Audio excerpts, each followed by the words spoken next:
Bonjour à tous, aujourd'hui nous allons nous pencher sur un geste technique au rugby, la passe du demi-mêlée. En effet, c'est un poste que je pratique au rugby depuis de nombreuses années et à différents niveaux. L'intérêt de ce thème d'étude est d'analyser de manière précise, d'une part, pour avoir une connaissance sur un des gestes fondamentaux du demi de mêlée, afin d'enseigner au mieux le geste aux jeunes joueurs, et d'autre part, de mettre en évidence la différence entre un joueur amateur et un expert. Pour mon analyse, je m'appuie sur mon expérience en tant que joueur, mais aussi sur des bases théoriques de la Fédération française de rugby. Pour cela nous allons donc traiter deux vidéos, le niveau débutant ainsi que le niveau expert. Les joueurs présents sur cette vidéo proviennent de l'école de rugby de l'Iris et du rugby club Léo Lagrange Armentières. Les vidéos ont été filmées et analysées dans la structure de l'Iris à l'aide de smartphones, de Kinovea, Dartfish et Windows Movie Maker. Commençons par l'analyse de la trajectoire de course. Lorsqu'on analyse le niveau débutant, on remarque que sa trajectoire de course est plutôt droite et se rapproche du ballon. Cependant, sa fréquence au niveau des appuis est toujours la même. On observe aussi chez le niveau expert que la trajectoire reste droite elle aussi, mais que par contre sa fréquence varie à l'approche du ballon. Remarquez la différence au niveau de la fréquence malgré une bonne similitude au niveau de la trajectoire de course. Analysons maintenant le centre de gravité. Un joueur débutant aura tendance à ne pas se baisser et pencher son dos plutôt que fléchir ses jambes pour ramasser la balle. Le joueur expert fléchit ses jambes, garde le dos droit et baisse son centre de gravité tout en préparant sa passe pour le premier attaquant. Lorsque nous comparons les deux niveaux de pratique, nous pouvons voir que chez l'expert, il y a une prise d'information afin de faire la passe, un dos bien placé, un centre de gravité bas et une passe prête à être envoyée.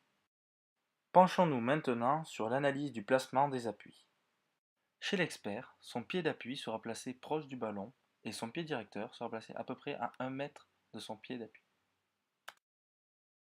Chez le débutant, nous pouvons voir que ces deux pieds d'appui sont beaucoup trop proches pour pouvoir bien orienter son corps et réaliser une passe précise et puissante. Lorsque l'on compare, on voit chez l'expert qu'il y a un bon transfert d'énergie des forces du bas du corps sur le haut du corps grâce à un bon écartement des appuis. Voyons maintenant l'angulation des appuis. Nous pouvons voir chez le sujet expert qu'une bonne angulation se situe entre les 50 et 70 degrés au niveau des membres inférieurs avec un espacement au niveau du pied d'appui et du ballon de 10 à 15 cm. Chez le sujet débutant, nous pouvons voir qu'il y a une bonne distance entre le pied d'appui et le ballon. Cependant, nous pouvons voir que son angulation au niveau des membres inférieurs est beaucoup trop faible pour pouvoir réaliser une bonne passe. L'idéal serait d'écarter son pied directeur. Passons sur l'analyse de la trajectoire du ballon. Nous pouvons voir chez le débutant que la trajectoire du ballon est en cloche. Ceci s'explique car il rapproche la balle près de son corps et il n'applique pas l'énergie des membres inférieurs pour avoir une bonne trajectoire. Le sujet expert, lui, a une trajectoire beaucoup plus rectiligne, car en ramassant la balle, il a déjà armé sa passe en baissant son centre de gravité. En comparant les deux vidéos, on remarque que la phase de ramassage chez l'expert est directement dans la course, alors que chez le débutant, il décompose les phases de ramassage, armée de bras et de passe. Analysons la vitesse d'éjection. Le chronomètre s'active lorsque le ballon est décollé du sol et s'arrête quand il a dépassé les 2 mètres. Pour le joueur expert, le temps est de 0,9 centièmes de seconde.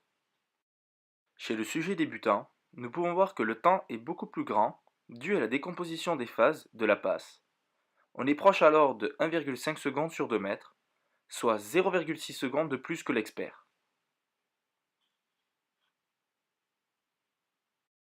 En conclusion, analysons les prérequis de la passe du 9.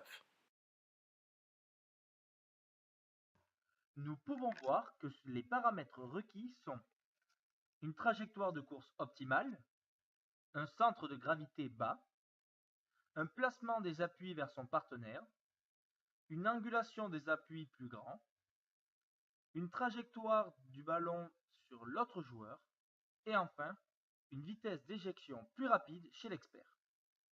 Maintenant, voyons ce que ça donne si nous réunissons toutes les étapes de manière continue sur un joueur en mouvement.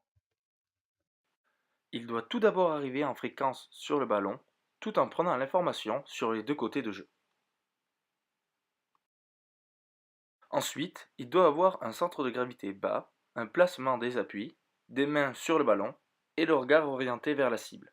Puis, il effectue un transfert d'énergie du bas du corps vers le haut du corps et termine ses mains vers la cible.